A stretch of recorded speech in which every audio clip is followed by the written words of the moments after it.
Okey, baiklah. Cikgu Amin kan? Ya, saya. Okey.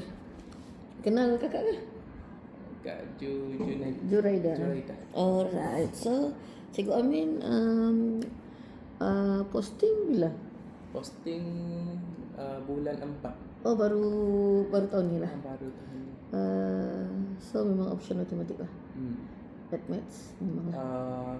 Ijazah sarjana muda pendidikan matematik lah. Oh, matematik lah. Belajar matematik. Okey. Sebelum ni belajar di opsi ke? Opsi. Opsi sebab opsi memang keluaran opsi selalunya okey lah. Kan? Cikgu-cikgunya maksudnya diberikan pedagogi tu banyak kan? Agak banyak lah. Okey.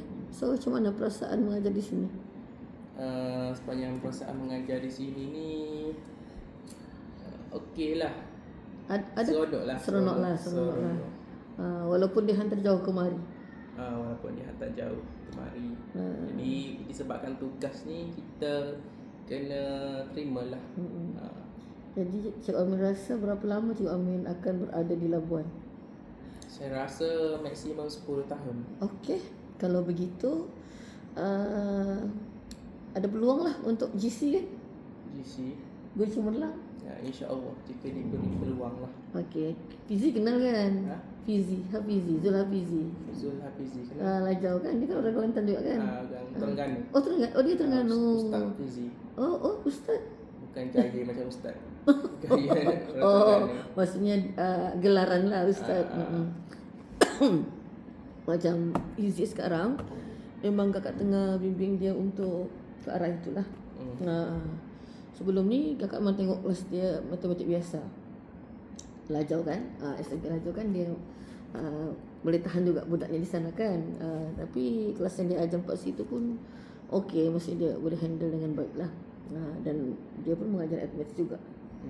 Jadi cabaran untuk sekolah biasa kan Maths dia lebih tinggi berbanding SMS Labuan lah.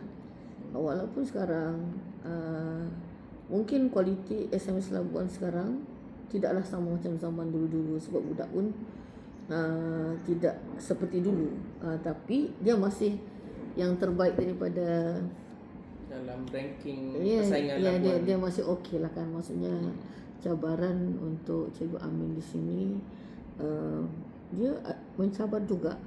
Maths ni bukan senang. Betul. Dia tidak susah. Dia tidak sesenang Maths biasa. Maths biasa pun mengajar form 3 kan? Ya, mengajar form 3. So macam mana Maths form 3 okey? Maths form 3 senang dari segi penyampaiannya, lebih senang daripada NMAT lah. Senang. Matematik pun dia just basic.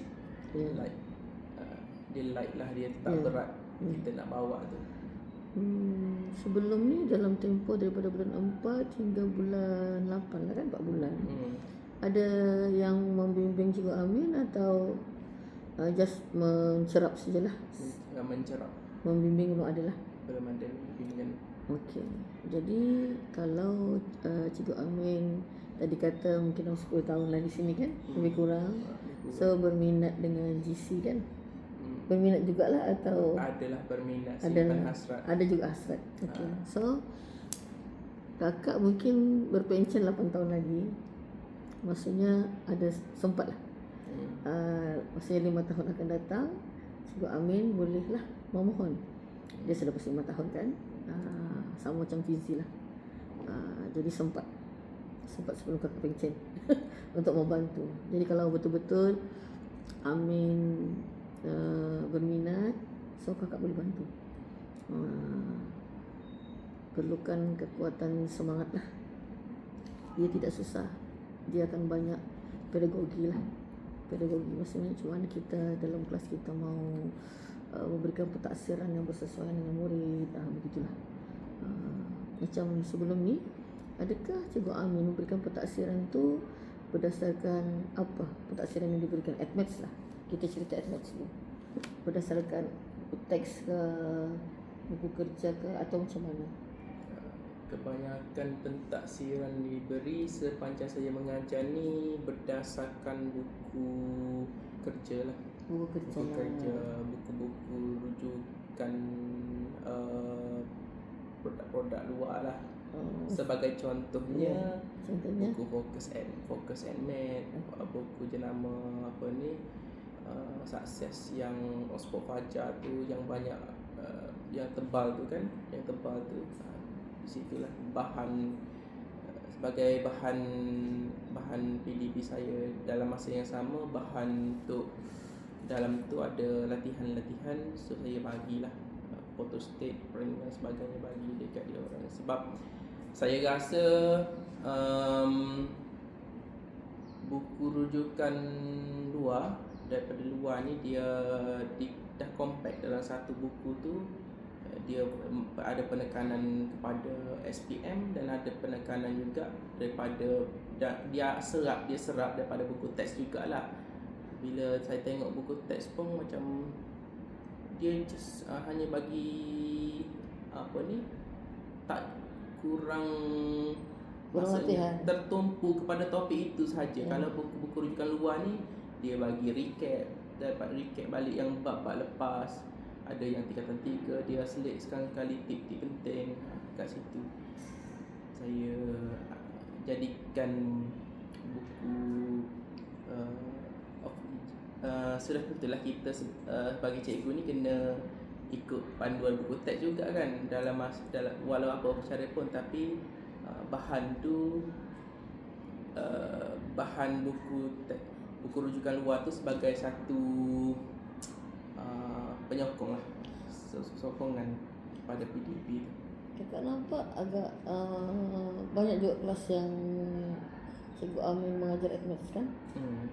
Okey, daripada pemerhatian Cikgu Amin dalam 4 bulan ni, bila Cikgu Amin menggunakan buku rujukan tadi, pentaksiran tu kan, adakah mudah untuk mudah atau agak mencabar sedikit? Sejujurnya lah. Sejujurnya pada awalnya, pada kali dalam sebulan pertama saya mengajar tu, saya menggunakan satu jenis buku rujukan luar saja sebagai panduan, sebagai bahan kedua selepas buku teks. Saya ambil soalan, ambil bahan-bahan, ambil sumber daripada buku rujukan luar tu untuk ajar mereka. Apa yang saya dapati kelas depan, terutama yang kita tahu kelas kalau kat sekolah ni kelas C, cendekiawan, kelas sarjana, masih di peringkat yang baik, boleh terima dengan apa-apa bahan yang kita gunakan. Tetapi bila kelas P, kelas I, dia memberi satu cabaran kerana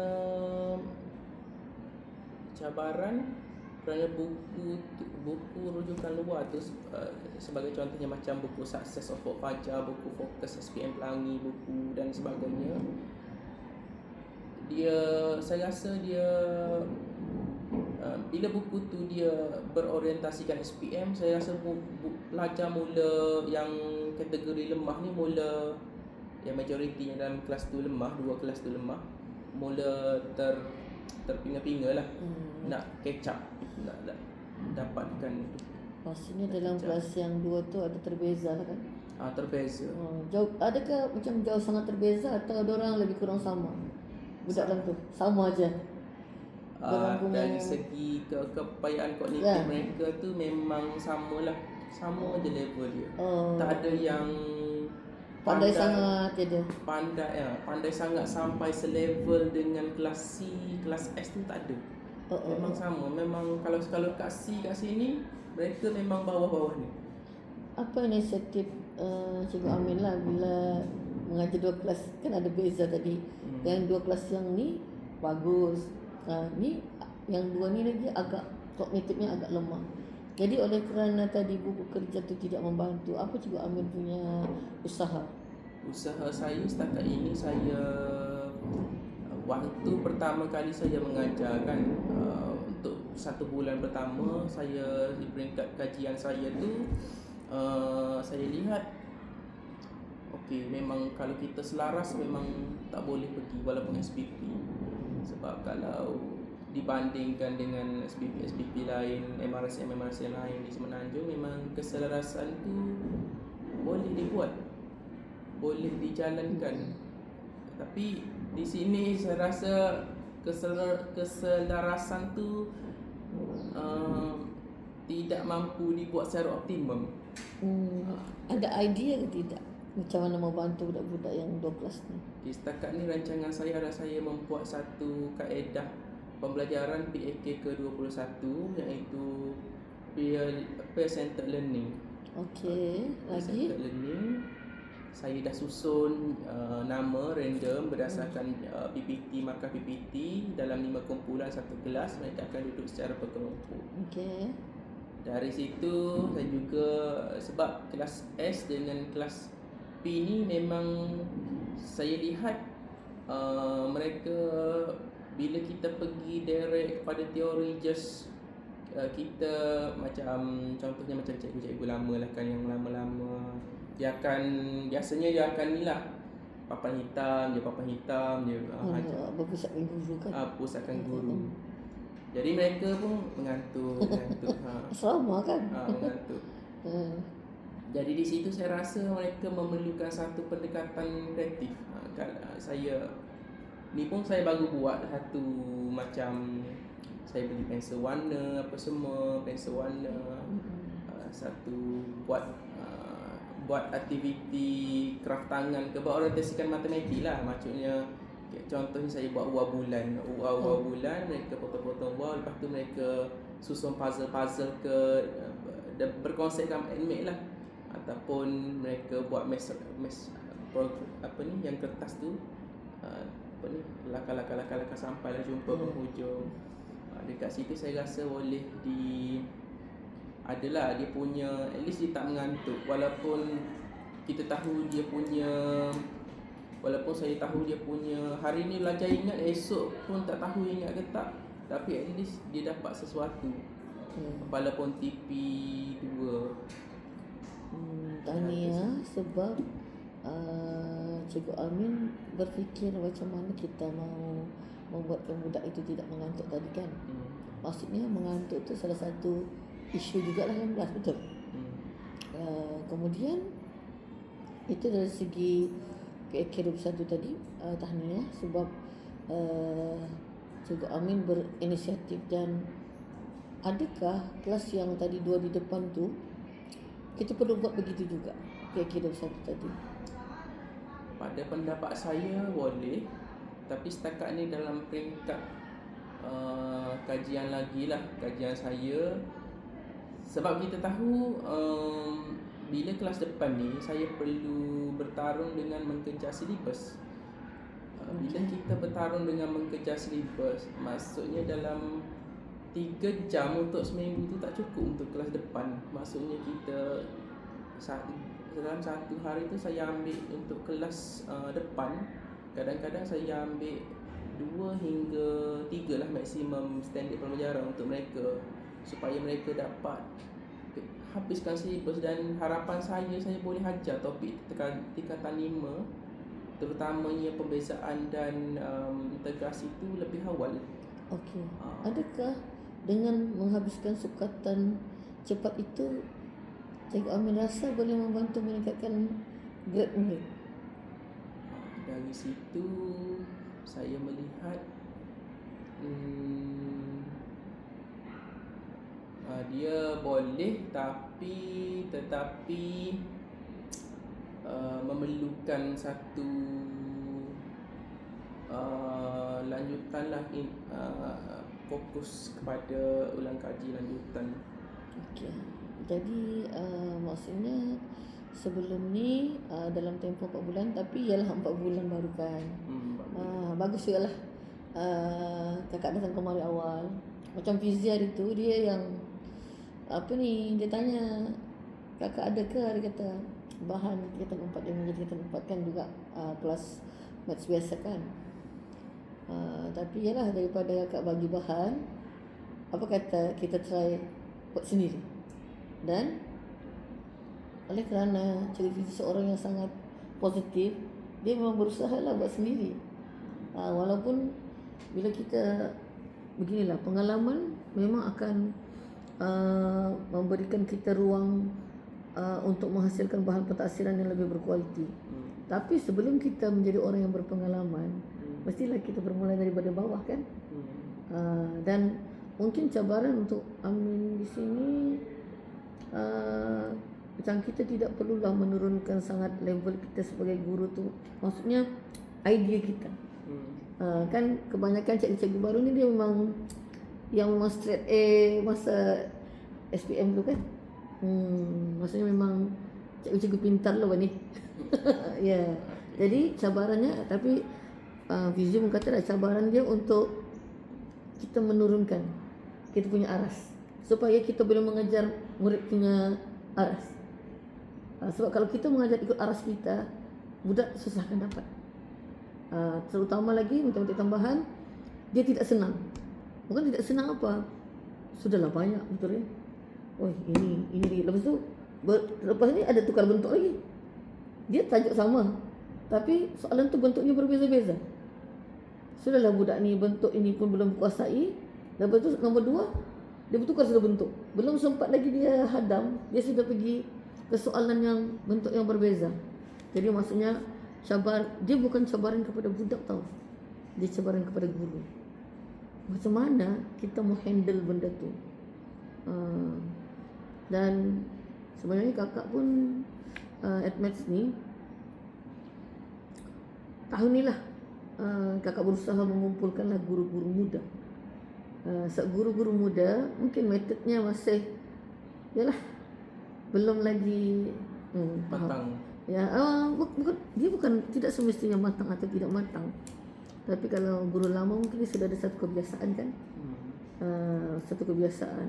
Tapi guru muda dia masih berpeluang untuk mengeksplor apa cara kaedah. Macam tadi Cikgu Amin kata, okey, PAK 21 kan. Okey, tapi kakak ada satu soalan. Adakah kemahiran sekarang ni zaman AI, kemahiran Cikgu Amin untuk AI berada di paras 1 hingga 4? Kemahiran saya untuk AI berada di paras 3. Okey. Maksudnya sangat mahir lah. Tapi kebanyakan guru muda yang kakak jumpa memang dia mahir. Tapi macam mana kemahiran itu kita gunakan di dalam kelas? AI ni dia sebagai satu macam jajan budak dalam kelas. Dia bukan juga sepenuhnya kita akan guna benda tu kan. Tapi dia sebagai pemanis rasa terhadap kita punya PDP. Jadi adakah sebelum ni dalam tempoh 4 bulan ni Amin ada pernah menggunakan AI ni sebarang digital lah. Digital ni mungkin kita quizzes ke game ke, kita bergame daripada Gemini ke, kita ada guna notebook LM ke, ada atau tidak?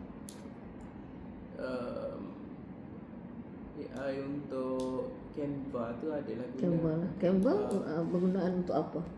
Untuk buat slide apa ni? Slide lah. Oh, maksudnya Amin gunakan Canva untuk buat slide lah. Notebook LM belum pernah guna lagi. Tak pernah guna lagi. Tapi pernah cuba? Tak pernah cuba juga. First time dengar ke?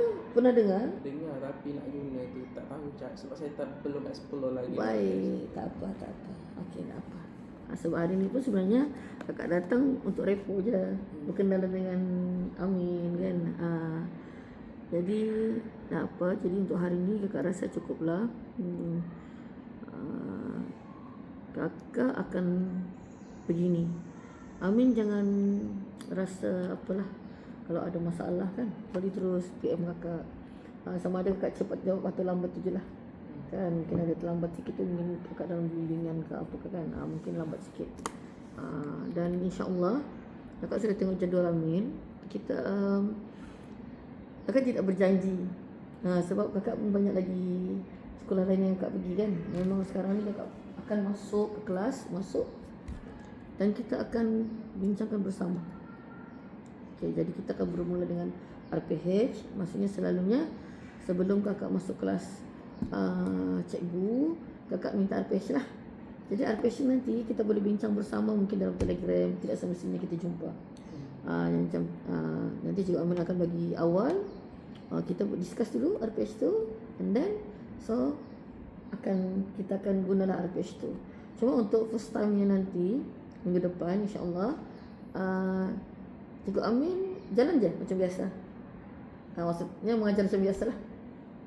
Jadi kakak akan masuk tu sebagai jelajah pembelajaran lah, menengoklah macam mana Cikgu Amin mengajar, kan kita tengok macam mana. Mengajar macam biasa, Ya. maksudnya tanpa tanpa RPH yang disemak oleh kakak lah. Ya. Saya pegang sendiri RPH tu. Betul. Maksudnya untuk minggu depan tu guna je RPH yang biasa Amin tulis. Nanti baru kakak tengoklah, kita akan bincangkan bersama. Dan jangan risau, kakak bukan pemantau, kakak adalah pembimbing. Dan nanti kita akan bincangkan bersama lah apa yang kita akan tambah baik. Dan selalunya pengalaman kakak lah, orang muda, cikgu muda ni dia cepatlah, dia cepat, progresnya sangat cepat. Macam busy kan, 2 minggu je, tapi 2 minggu tu kakak rasa kakak masuk kelas dia lebih 5 kali lah. Dalam 2 minggu tu dalam 6 kali jugalah masuk kelas dia. Tapi peluang kakak untuk busy kelas advanced kurang sebab dia satu kelas je. Macam Amin kan ada 4 kan.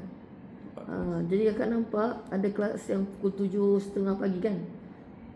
Mungkin itu yang kakak pilih supaya kakak boleh pergi sekolah lain. Mesti pagi-pagi tu kakak datang sini dulu, sini pun tidak jam. Datang sini, rumah kakak di Sungai Labu je. Jadi datang sini dulu. Jadi mungkin kakak boleh dalam sebulan ni kakak akan selalu hadir lah. Kita cuba. Tapi kakak tidak berjanji, tapi kakak cuba. Dan nanti yang notebook LM, ada jaminan lain semua kan, kakak akan bantu. Dan RPH menulis manual ke macam mana sekarang? Sekarang ni RPH kalau sekolah ni dia guna Excel lah. Excel. Okey, tapi isinya tu Amin tulis macam, maksudnya memang guna sendirilah, tulis sendirilah. Secara manual lah. Nah, tapi macam kadang-kadang cikgu sekolah ni dia teknologi AI kan, teknologi AI jadi guna jugalah teknologi tu. Guna juga. Okey. Bukan saya sajalah, cikgu yang lambung. Tidak, sebab memang AI tu memang kita kenapa cikgu kena tahu untuk meringankan bebanan. Tapi kita kena sesuaikan dengan kita punya PDP dalam kelas lah kan. Bukan dia macam ada setengah tu mungkin dia jana, lepas tu dia pakai dalam kelas, tapi PDP-nya tidak seperti RPH. Itu yang tidak sepatutnya lah. Okey, jadi kakak rasa untuk hari ni itu sahaja dulu. Nanti kita akan jumpa lagi insya-Allah minggu depan lah. Okey, minggu depan. Okey. Nanti saya cuba